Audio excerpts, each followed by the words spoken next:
From a long course race is an Ironman, but the question is always asked, why spend so much time in training for just one event?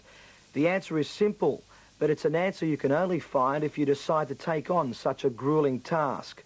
For the first timer, it's really a venture into the unknown, a fight between body and soul. The Nutramedics Ironman at Foster last month may have attracted the world's best, but it also appealed to those first timers eager to test themselves over a 3.8 kilometre swim, a 180 kilometre ride and a 42.2 kilometre run.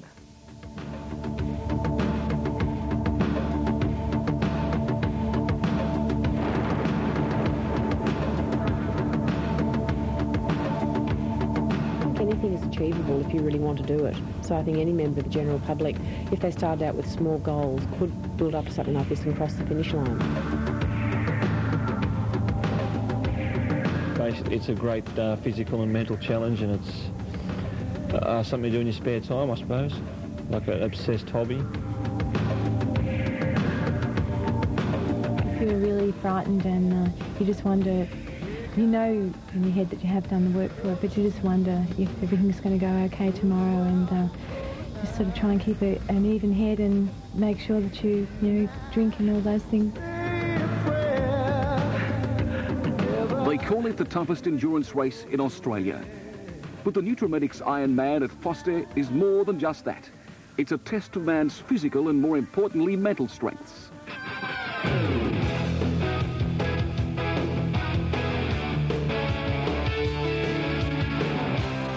"600 triathletes started the race, and 81 were forced out for one reason or another. This year's event attracted many of the world's elite, and critics felt it was the best field since the race's inception back in 1985.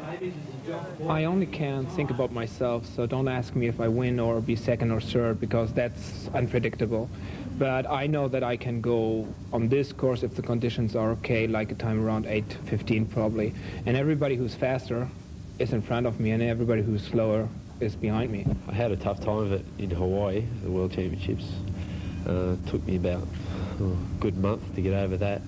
But now I've got myself together, and hopefully I could do a lot better this year than I did last year. Well, I feel pretty good. I'm fresh because I had my last race in October in Hawaii, and I have been training since then very hard. And the good point is that I didn't race 4 weeks ago in New Zealand Ironman, so I'm fresh and I'm ready to go. I'm in a little bit of a slightly different situation to what I was previously. I'm now working full-time. So I basically train around my job. So I feel quite confident. I'm happy with my preparation. What I've done's been hard work, and I haven't had any junk in there. So no, I'm reasonably happy. I'm going into this race planning on hurting myself, So you didn't come over here to come second? No, I came over here to do whatever the best I can do is, and if I have a good day, I should be able to be there on the day. But you can't stop other people from doing what they're going to do. It was a special day for Glar.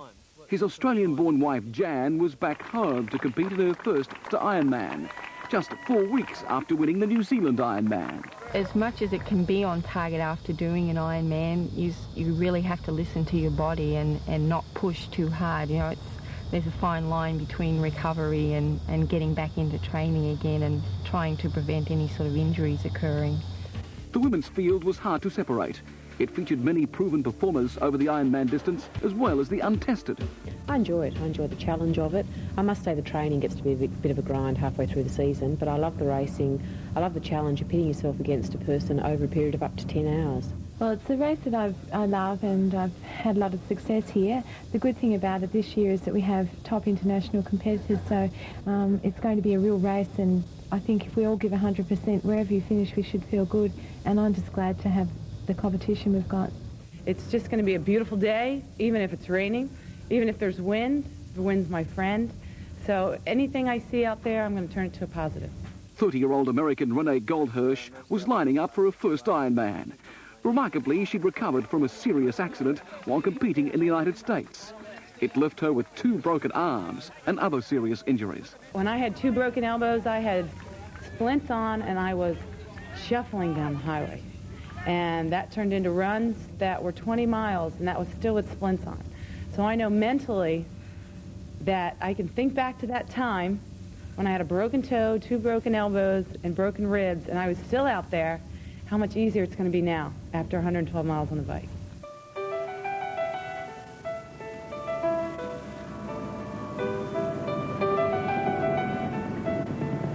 Just minutes before the race, the tension and for many the fear of the unexpected built up. Ahead is the first hurdle, a 2-lap swim in Foster Keys. Total distance, 3.8 kilometres.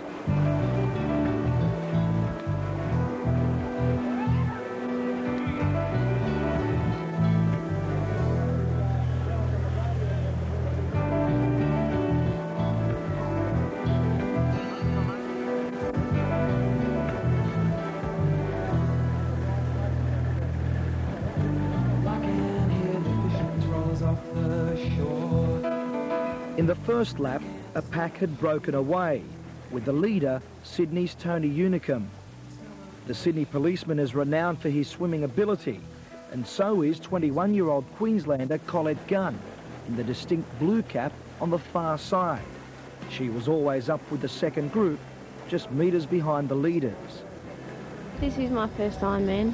It's something I've sort of, I've always thought, oh, that's an incredible event, but anyway, here I am going to get ready to have a go. So I'm just going to approach it, and hopefully I'm going to try and hammer the swim. That's my best leg. And then get out on the bike and just have a good day, I think.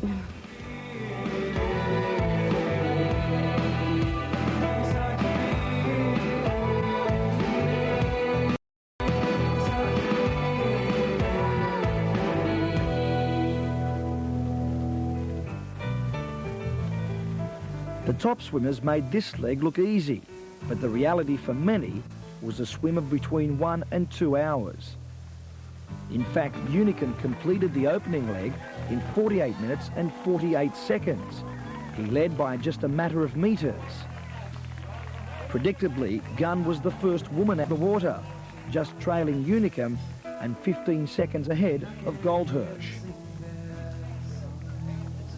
And although it's a long day for all the athletes, the saving of valuable time at the water's edge to the transition and then out to the road is critical for the elite, particularly with $50,000 up for grabs.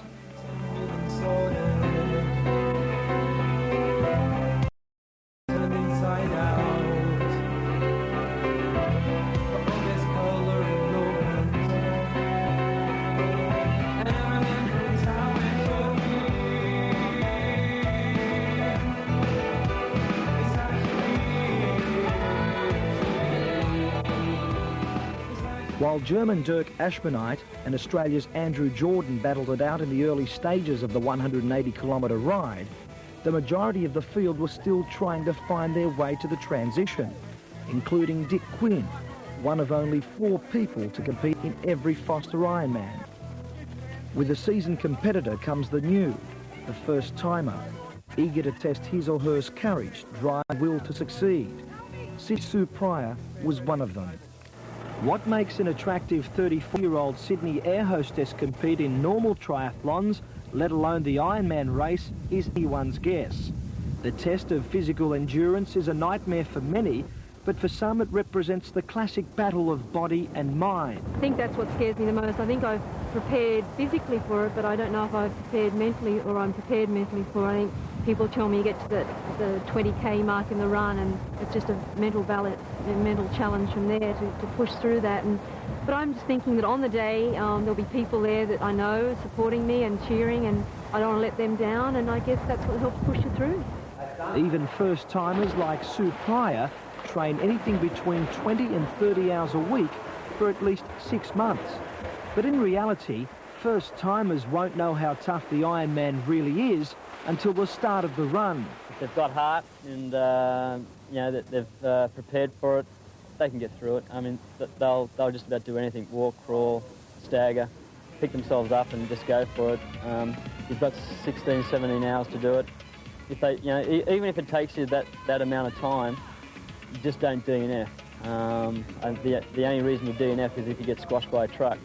So you just don't do it. You can't let the course beat you. That's the whole thing. Mark Pringle finished 9th in last year's race and is Australia's most experienced triathlete.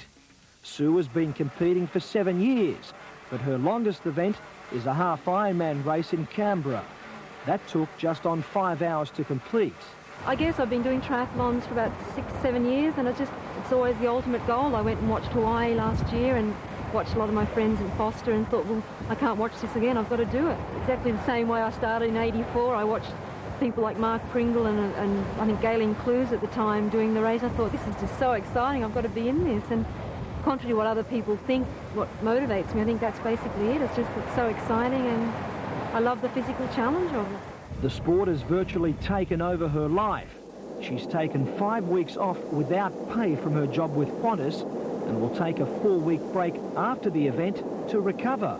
I've enjoyed my 7 years with them. It's been a great lifestyle for me, and of course in my sport, giving me this time to train where everybody else has got to get up at 4 o'clock in the morning. I've got my whole day, and so I'm not complaining. It's been good.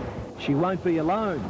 Over 20 Qantas employees are also competing, including Gary Cole, now lining up for his 3rd Ironman. It's an achievement, you know, to train for 3 months and put yourself to the test.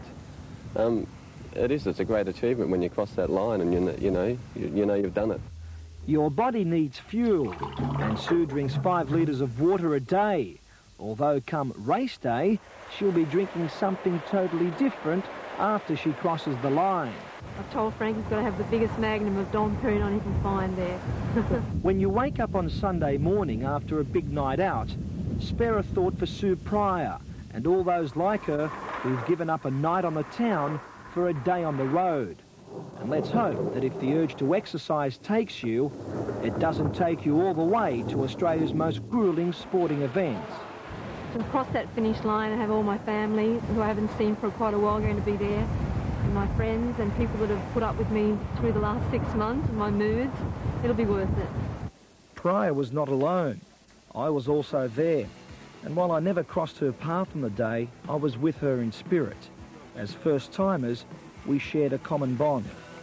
The thought of competing in the Ironman never crossed my mind 14 months ago when I'd taken part in my first triathlon. The change in my physical appearance was phenomenal.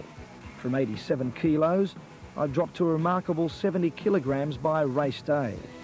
I've always been determined to succeed at everything I do, but I was to need more than just determination to get me through this Ironman.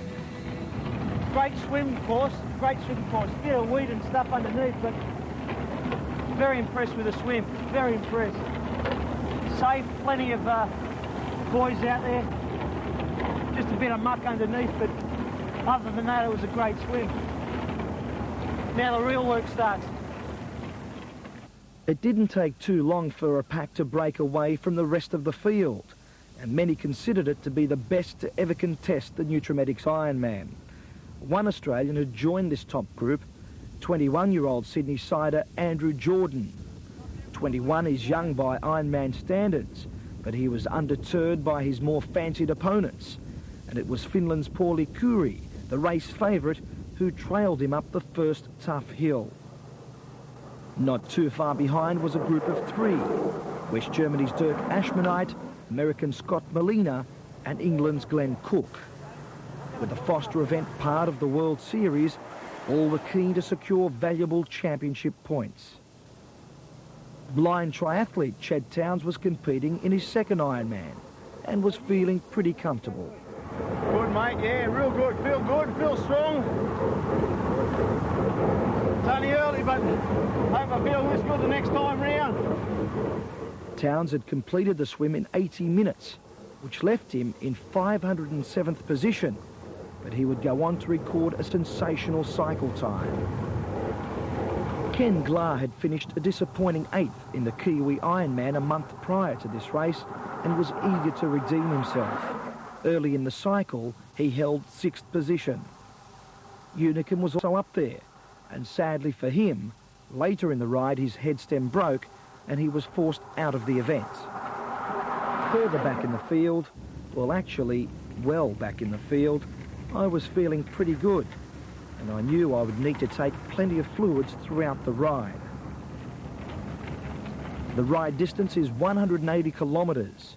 A 2-lap course, the field would head back into town, then out to Tarback Bay, turn around, then back to Cooma Road, off to the second turnaround, and then the ride back to Foster. Pryor had been hampered by work commitments in the weeks leading up to the race and didn't get enough training on the road. Her turbo trainer had been the saviour. It was important to spend lengthy periods on the saddle. In training, Pryor had spent up to 4 hours without a break on the turbo. As the cycle unfolded, she looked as composed as ever. On the other hand, Quinn, with a great swim of 59 minutes behind him, was starting to feel the pinch. But he, more than any other competitor, had reason to. It's been 10 years since Dick Quinn took up the triathlon challenge, and even he wouldn't have expected it to lead to this. 6 attempts at Australia's toughest event. Tough is a perfect word to describe this likeable man. He took on this year's challenge with a broken foot. The 5th metatarsal bone, which is actually broken about 3 places. A little toe shot half an inch back into the foot at the time, necessitating an operation and putting 3 pins into my foot. I don't know whether you can pick that up on that, but 3 pins are in there, and that one here actually wiggled its way out on Wednesday, and they pulled that one out, but the other 2 are still in there, and I'm afraid I'm going to have to run with those. We were trying to be normal for one weekend, the first weekend in 6, I think, and we went along to the surf club, to the local surf club at Blackhead, and we'd had the Veterans Carnival, and we both had a swim in the Veterans Surf Race, etc., and had a bush dance. And we had just finished doing our little thing and were standing clapping, and, you know, he'd tap your foot, and he just rolled on his foot. That was it. Training has been the hardest part for this 44-year-old fighter. He couldn't ride on the roads around Foster. The faithful rollers have been his saviour. Rollers he made himself. Thankfully, a supportive family have made his preparations that little bit easier. There's a definite strain on the family. Fortunately, they're all supportive of me. I think the other factor is, of course, they're all grown up now, and you know, there's not quite the strain on the family as if you had, say, younger children. How's your foot? It'll be all right. I think it'll be right. It's feeling better every day. Since the Quinns moved to Foster just over 2 years ago, the locals have treated them like long-standing friends. Once you meet Dick, it's easy to understand why. Did you get the tips? Yes. Everybody knows you, seems to know you on the aid stations. You know, you get called by name. I notice even walking down the street before the race, people are saying to me, you know, good luck and that sort of thing. But the locals are terrific. They're even that good for outsiders. It just takes them a little longer to know the names. The community backing will give him that little extra bit that might be necessary, because towards the end he's definitely going to be hurting a lot, and the community, and particularly the kids in the community that he's had to do with, will be supporting him 100%. Many Sydney triathletes remember Dick as a swim coach. In fact, he started with Dick Kane back in 1979 before moving on to Cronulla, Carrickbar and Sutherland pools. Actually, he grew up in Melbourne, played Aussie rules before moving to Sydney, where he met wife Helen at university in 1965. Back then, triathlons were not even in the embryonic stages of development. And now, as Dick faces the biggest challenge of his life, the Quinns will hear nothing of failure, but only success. It'll be tough, but he'll do it. I know he'll do it. Will you crawl to the finish line if you have to? Well, no other way to go. I'll have to do that. Although I have thrown my crutches in the car just in case. I think they might be a bit easier on the knees than crawling. 2 hours in, it was the familiar sight of Jordan and Coorey out in front, with Molina, Ashmanite and Cook close behind. Coorey didn't compete in New Zealand because of a virus, and he looked as composed as ever. Pryor was in a race of her own. Her aim was to break 12 hours, and everything was going according to plan. It goes without saying that fluid intake is the key to a successful Ironman. Much like driving a car, if you're low on fuel, you must fill up. This year's official race drink was Exceed. Exceed! Exceed! When they drink Exceed, they will be receiving water. They will also be receiving low levels of carbohydrates, so that goes really quickly from the stomach into the intestine, into the bloodstream, so that the muscles can pick up that source of energy really quickly to replace what is being used. It's also replacing some of the body salts so that the electrolyte balance is maintained. The formulation is such that it empties from the stomach really quickly. So the athletes drink it, goes into the stomach, gets out of there really quickly, and into the blood and into the muscles where it's needed.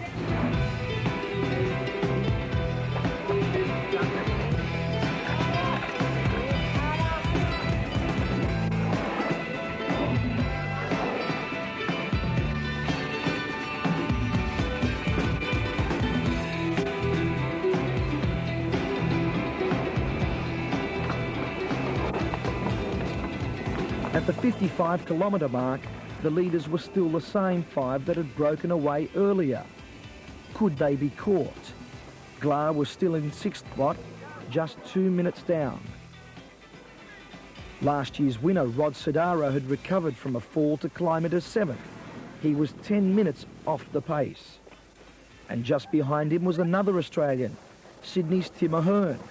Not highly fancied by the critics, but a man who had put a lot of effort and work into his training. That inspiration, Ched Towns, was on his way to the Coomber Road turnaround. A sensational ride time of 5 hours and 21 minutes would see him move from 507th to 178th.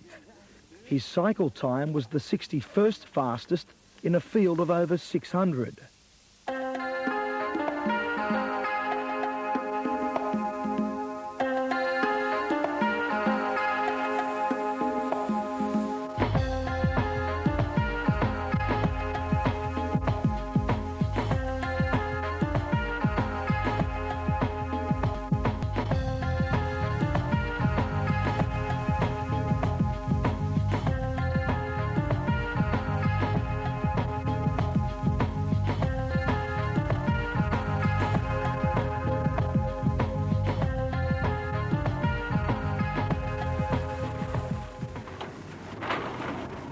Jordan had plenty of reasons to smile. He was singing it with big boys and riding the race of his life. Dick Quinn was running to Schedule 2. He was hoping to ride 8Ks in about 6.5 hours. With a swim, that would make it 7.5 hours. The cut-off time of the entire race is 15 hours. Dick trailed the leaders by over half an hour at the Coomber Road turnaround. Sue was a further 20 minutes back when she made it there. Do what you do, say what you say, go where you're going, think what you think, sounds good to me. The women's race was just as intriguing as the men, and it was Goldhirsch who led the field during the first 90 kilometres. I had passed her on the other side on Coomber Road, while Wanklyn was 4 minutes off the lead. In 3rd place was 3-time winner Louise Bonham. Bonham had won the Nutramatics Ironman in 1987, 88 and 89. Injuries kept her out of last year's race, and she found the going tough during the ride. Could be better. 3.5 hours in, Pryor had found the perfect rhythm. The thought of a 6.5-hour ride seemed probable. At the 70-kilometre mark, Quinn was also looking pretty good. Oh, not bad. A bit of pain. The bumps are hurting a bit. Vibration on the bottom of my foot's a bit sore. We'll get there. While the leaders had taken just on 2 hours and 15 minutes to complete the first 90 Ks, the majority took between 2.5 and 3 hours, including Quinn, whose first lap took just over 3. I had taken 3 hours for the first 90, but was 15 minutes behind him. At the 110-kilometre mark, it was much the same story. The pack was still the same, although Ashmanite, who finished first in the Kiwi Ironman, had dropped off momentarily and then rejoined the group. Despite being outside the 2-bike regulation, there still appeared to be a drafting advantage with the main pack. We've all been in packs, I've been in packs, and you've got to learn that to take advantage of it, legally. There's no point blowing up and saying, look at this, I'm stuck here, I can't get out. You've got to just make the most of that. If I was to give someone advice, I'd say get at the back of the pack, stay 3 lengths behind and stay there. If they slow up and rest and drink. In the lead pack, Jordan was still carrying the Australian flag. still the same group which had broken away early after the swim. Approaching the turnaround at Tarbuck Bay, it was Cook, Ashmanite, Jordan, Molina and Curry. The race had now reached the 125-kilometre mark. Conditions had been perfect, although the temperature had risen to 27 degrees, warm enough to cause dehydration problems for the unprepared. Glar was still in there fighting to catch the leaders. His job was perhaps the toughest of all the seeded triathletes, but he was in good spirits. Pretty good. Just trying to keep in control and hope for a good run. Hope I don't lose too much more time to him. It's at this point in the event that the race really starts. I had felt good on the first lap, but now it was a different story. You just got to be really conservative now. This is the hard part of the race.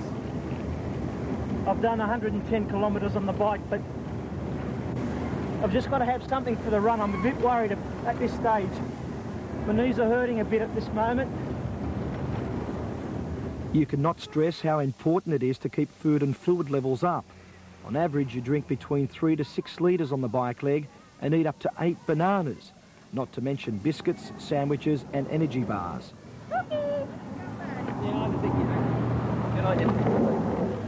Aid stations play a key role, and thankfully there was plenty on the course. Oops, I forgot to mention the other benefits of the aid stations. The relief. Pryor was averaging about 28 to 29 kilometres an hour, and she maintained her assault on the cycle leg, while our mate Quinny was hanging in there. The vibration of the rough road surfaces was causing him bother, but he just grinned and bared it. Going out to the second turnaround, Glar, competing in his 12th Ironman, was still in 6th spot, and Ahern was up there as well, but 10 minutes behind the American. In the women's section, Bonham had moved into 2nd spot at the 110-kilometre mark, while Wanklin was just under 2 minutes behind.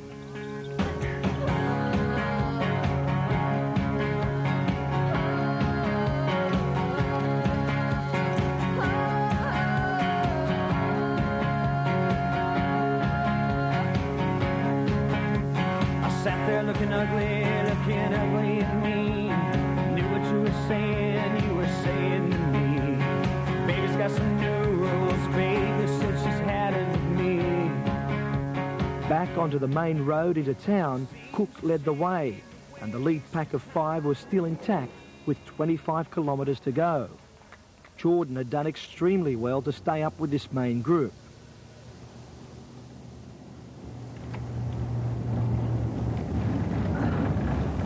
Believe it or not, this feels better. Getting up out of the seat. Just to stretch your legs, you know. Getting up to drink? Oh, I've been drinking heaps. I hope I've drunk enough. I'll find out when I run. The ride back home to the transition was made all that much harder because of the heat.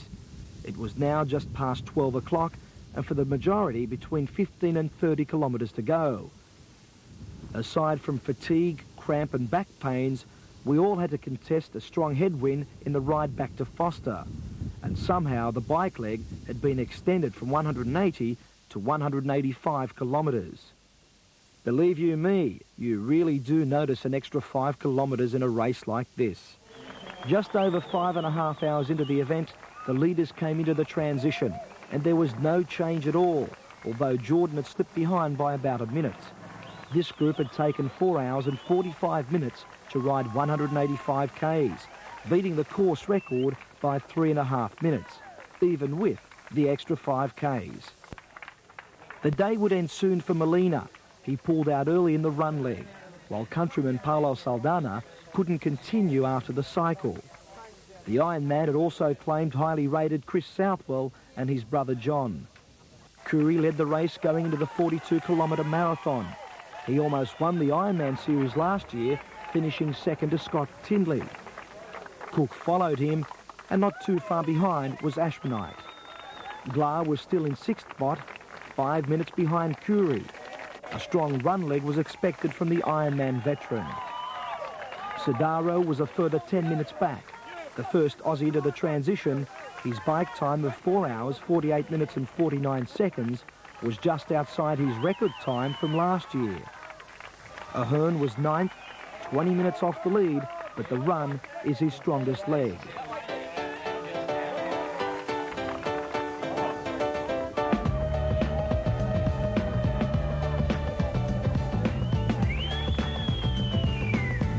Twisting my melon, man. You know he talks so hip, man. You're twisting my melon, man. 28-year-old Bonham had set a blistering pace on the last lap of the ride to complete the cycle in 5 hours and 17 minutes and 8 seconds, breaking her course record by over 3 minutes. It's very interesting because I believe this is the type of race where I'm usually at the lead by the end of the bike, whereas this year I think it's going to come down to the run. And we've got some very good runners in this race. I mean, Jan Wanklin just ran a 3:02 in New Zealand, so that's the second fastest time ever run in a Ironman triathlon by a woman, so that's quite incredible. So even if I am in the front, I'll be running scared. Goldhirsch hung on grimly to second, 4 minutes down, as leading women came into the transition 45 minutes behind the men. Wanklin wasn't too far back, and you must remember that in New Zealand, she did the marathon in 3 hours and 2 minutes, the second best ever time for a woman. The run leg was a full-distance marathon, 42.2 kilometres. It took the field over the Foster Bridge, back into town, back out again to Cape Hawke Drive, and then back to the finish. This was to be completed twice. 4 Ks in, Bonham looked confident. Colette Gunn was also up with the leading women, in this her first Ironman. Ched Towns had taken just 5 hours and 21 minutes for the ride. He was joined in the run leg by his wife Judy, who was attempting first marathon. At this stage, Koori had come back into town, completing the first 21 Ks of the run. He was looking remarkably fresh, and no doubt the fact he missed the Kiwi Ironman because of the virus would have helped. It will be the run, yes. I will be improving all the time as usual. I use my heart rate monitor and keep steady pace, and usually I keep improving. And the last 20 kilometers, it's my best part of the race. And what do you think of the course overall? Well, I think it's a quite fast course, flat, simple, and it's good because there's so many turning points. You can see other competitors, you know what's going on. The German Ashmanite had slipped to 4 minutes behind his Finnish rival, but even he would have been happy to hang on to second. Cook was now in third, 7 minutes behind the leader. 7 hours into this punishing race, Glar had jumped to fourth, and the challenges were expected to come from Sodaro and Ahern, who were a further 6 minutes back and 16 behind Koori. Aside from the $10,000 up for grabs for the winner, Koori was after valuable championship points in his bid to win the World Ironman Series.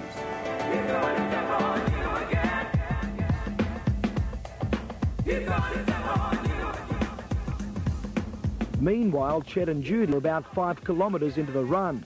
Yeah, I just guts it out now, yeah. It's been a good afternoon, my wife. At about the 8-hour mark, Pryor was on her way home, just a kilometre out of town, while Koori and the majority of the field were well into the run.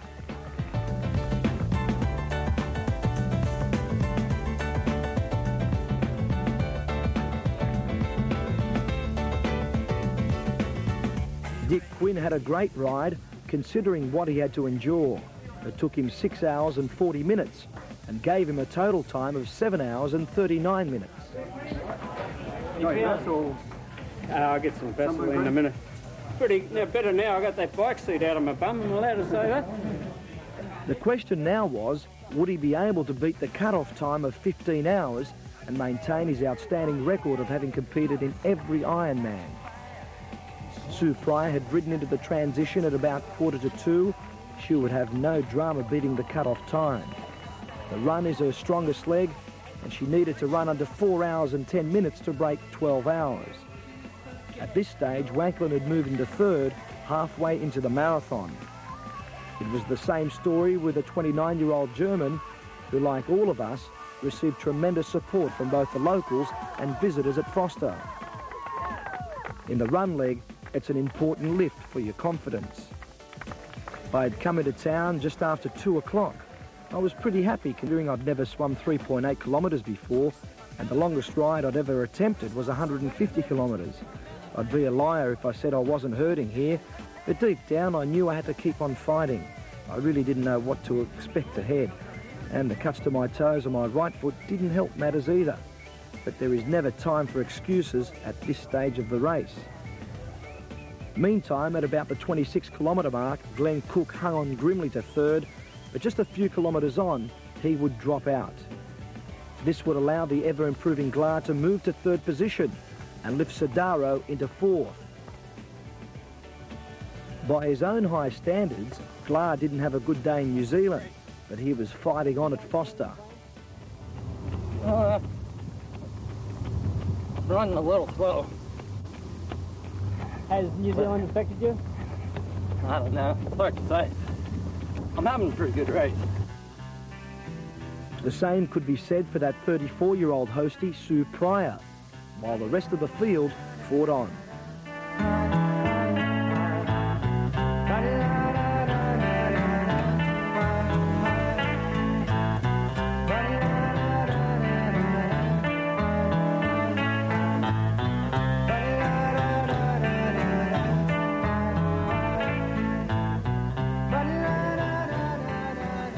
Wanklin had won the battle to take the lead in the women's section. Surprisingly, she didn't look tired from her big win in New Zealand. Chet and Judy also looked strong. Out in front, Koori maintained his relentless surge to the finish. He had opened up a 10-minute lead with just 5 kilometres to go, and he would go on to break the run record of 3 hours and 3 minutes by an amazing 15 minutes. In the final stages, he only had one concern. Boy, second. Boy, second. Boy, second. Ashmanite had made second position his own and was content with his high placing. Glar had shrugged off all challenges for third and was just under 20 minutes behind Koori. The big improver in the run, Hearn, who had moved up to fourth place, just 4 minutes behind the American. The day belonged to Finland's Pauli Koori. His sensational run of 2 hours, 47 minutes and 55 seconds gave him a total of 8 hours, 22 minutes and 40 seconds. He shattered the 2-year-old course record by an amazing 34 minutes. Well done, Kelly. Look at him go. What a cheer. And he's doing it easy. All right, 8:22. What a huge effort. It was quite a fast course, and the running course was really nice because it was on the city area all the time, so you didn't feel alone. You seemed to make your move on the run course. How did you find with the other fellows? Did they try and keep with you? Well, I was surprised that they couldn't run fast, but maybe it's because they had a race in Auckland, New Zealand 4 weeks ago, and I didn't make that race. I was fresh, so it makes difference. Just under 9 minutes behind, German Dick Ashmanite had predictably consolidated second spot. Ashmanite had finished 13th in Hawaii last year, first in New Zealand a month prior, and was second at Foster in 8 hours, 31 minutes and 32 seconds. The German was particularly critical of the cycle. Everybody was sitting on my butt, like they know from New Zealand that I go away. So they stayed everybody on my butt. And nobody moved, nobody worked. And I was tired of working and they follow, drafting. What was the toughest part of the race? Nothing. Because nobody worked on the bike, so I said, okay, then let's go for a run. And then it was his only run race. Glar had also run a sub-3 hour marathon, but only by a matter of a few seconds. His total time was just on 17 minutes behind the race winner. The Ironman had ended for the top 3 finishers, but 9 hours in, the real test had begun for Quinn. In this leg, you use all your muscles and hope you haven't overexerted yourself earlier. Very painful. Very painful. I think there's a lot of other people in pain out here too. We'll make it. On schedule. I'm getting doing about 6.5 k an hour at the moment, which puts me in around about 14 hours. I tried to be extremely conservative in the first lap, walking through the aid station, a high fluid intake level. I'm hurting. I'd be alive if I didn't say that. Doing well though. Just got to walk through those aid stations and run each block in 2 kilometres. Actually, I think all of them on the course were now facing more a battle of the mind.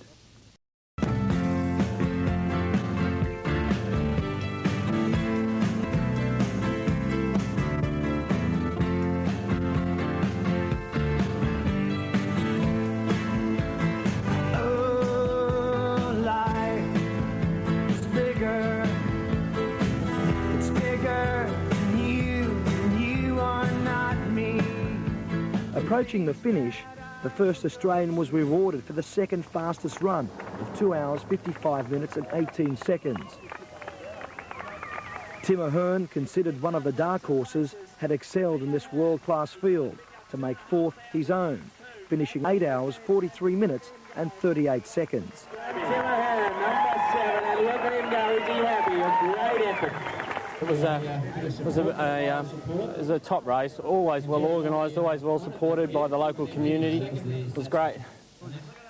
Last year, Rod Sodaro won in just under 9 hours, and while he finished in 8 hours and 53 minutes, he had to be content with 5th. While many walked the hills on the second lap, Pryor just powered on. She was now about 28 kilometres into the run and was running well. Was it well enough to break 4 hours for the marathon? Wanklin had followed up her great win in New Zealand with another equally impressive performance at Foster. She had overtaken Bonham on the second lap and won in a time of 9 hours, 34 minutes and 6 seconds. Overall, that was 22nd position. Well, being my home country, it's the nicest feeling I've had. It feels really good. Bonham was under no real threat for second.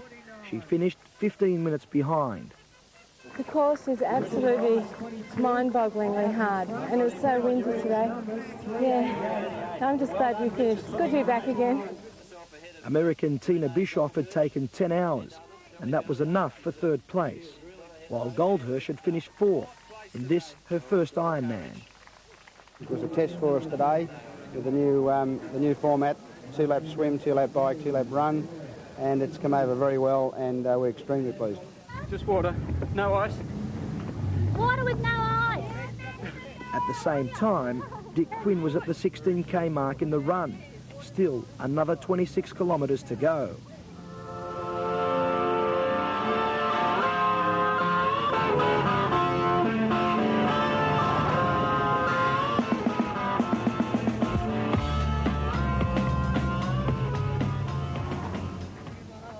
Quite simply, I didn't know what was wrong. I had pains, muscle stiffness, soreness, but no cramps. For me, it was still a psychological battle.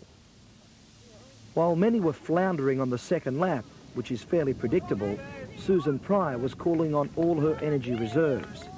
A conservative bike leg and strong running background had paved the way for an impressive run. Even down the hills, she didn't let up. It was about 4:30 in the afternoon when I was halfway into the run. The 21 kilometres had taken 2 hours. At 20 to 6, Pryor was home. A sensational debut time of 11 hours, 39 minutes and 6 seconds. I don't believe I've done it under 12 hours. The bulk of the field was now finishing the Nutramedics Ironman. The pain and loneliness of the last lap all but disappeared down that final chute. In the weeks before the Nutramedics race, I thought I wasn't prepared enough. But I knew I would complete the Ironman, and I wanted to finish it in a healthy state. It's hard to describe the finishing feeling. My battle had taken 13 hours and 14 minutes, and I know it was well worth it. Andy Pascalides, is he happy or what? Holds the head back, he's giving it everything. He's going to do a handstand for us. When you start something like this, you wonder whether you'll finish. And when you finish, it's hard to describe what you feel. The people at Foster, everyone the support was, I've never seen so much support for any event that I've ever been to, and I thank the people of Foster. They pushed me through the last 15K. I met many friends out there, like Christine Ashcroft. She'd helped me during the run leg, encouraging, pushing me along for at least half the marathon. As did 45-year-old South Australian grandmother Marilyn Bevan, who lifted my spirits when I was down and out in the bike. 19 minutes before the cut-off time, Vic Quinn emerged from the darkness. He had pushed himself beyond the pain barrier, the run taking just over 7 hours. Total time, 14 hours and 41 minutes. But he didn't care about his time. His record was still intact on a day in which he and 526 other people conquered the Nutramedics Ironman. God, it takes so long to get to where I'm going. I know I'll be there. God, it takes so long to find a place I can call my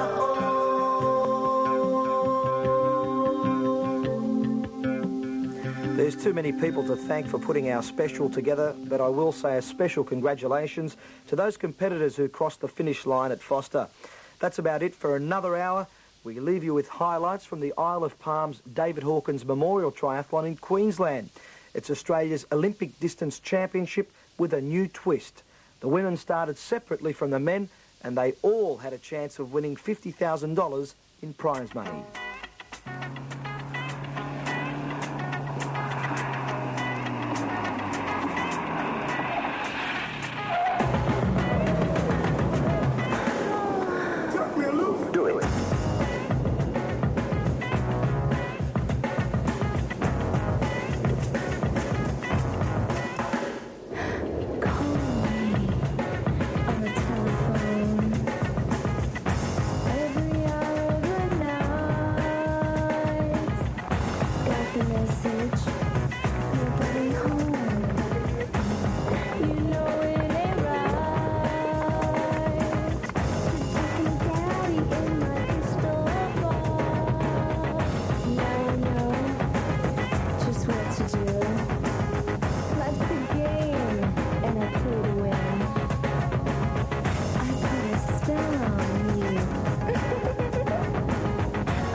Child of the sun.